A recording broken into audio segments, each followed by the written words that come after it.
You know that person on your feed? The one who lives like their social media profile is their actual apartment, and we are just their neighbors who have to listen to everything they do. I have a friend just like that. Mornings, she's at the gym. A few hours later, she's learning Italian. Next, she's getting a dental upgrade. Then politics, how to fix the US government in 10 minutes. Later, a successful business lunch, followed by successful dinner party. She finishes the day with 5 posts about self-love, 3 about boundaries, and 2 about marriage, even though she has no husband and no kids. But she has more self-help certifications than Harvard has departments. To show you what I mean, here's the fresh example from her feed. Today she posted about taking an Uber. Get this. The car they sent was the exact color of my outfit. Then the show starts. How did they know? Is Jesus adjusting things just for me? A normal person gets a taxi and just goes. But not her. For her, simple ride becomes an episode of universal magic. It's like there is a secret headquarters of analysts somewhere. Guys, she's wearing burgundy. Launch the Coincidence of the Day initiative fast. Send the car. The interior must harmonize with her seriousness and mission. This is the perfect example of how regular life isn't enough anymore, unless you add glitter, drama, a sign, or some kind of confirmation. The car didn't just match. She needs the world to adjust to her, even if it's just a car, even if it's just a random chance. It's not about the trip. It's about only existing when everything around you can be turned into a story about you. Woven between all this circus, the philosophy, the gym, the politics, there is always a quiet but firm curse. By the way, if anyone needs insurance, message me. I get it.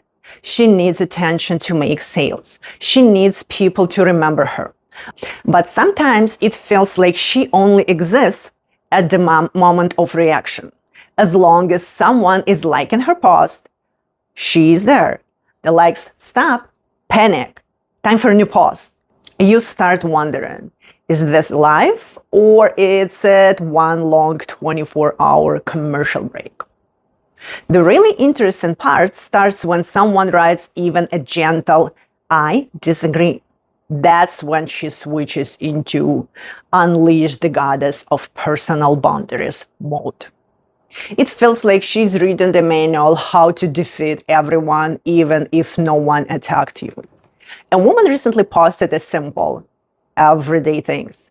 My husband snores and I can't sleep. Does anyone know any pills or teas to help me? And my friend comes in like a gladiator of self-esteem with a full-blown lecture. How dare you tolerate this? Where are your boundaries? Where is your self-love? Divorce him immediately.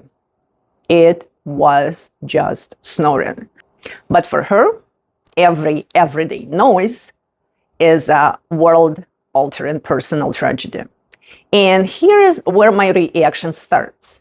Not about her, but about the mechanism. When a person's life so openly on display, it's almost always about 2 things: leaky boundaries and empty center.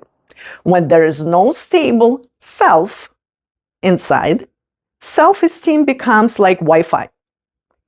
If there is external signal, everything is okay. If the signal drops, panic. Studying is boring if no one praises it. The gym is pointless if you can't post the story. This person starts living only for the reaction, for other people's likes, other people's approval. And the leakier the boundaries are, the taller the crown grows to cover the drafts inside. They criticize me, they're jealous. They don't answer, they're afraid of my power. They don't like me, they must have their own issues. The more noise outside, the bigger the crowd, and the bigger the emptiness and anxiety beneath it. That's when people start living like her. A new role every hour, a new post every day. Anything to avoid being alone with themselves. But here's my personal conclusion. True self-love begins when the need for mandatory reaction disappears, when you can do something and not post it, when the gym is for your body, not for your stories, when you can choose to be silent because silence is not a threat, it's normal state. When you stop living on a stage, you build your core strength. You get boundaries that aren't leaking. You gain a sense of self that doesn't depend on how many people are watching you today. All these roles, lectures, comments, were random coincidences. They are just a way to drown out the inner emptiness. Noise to avoid hearing yourself.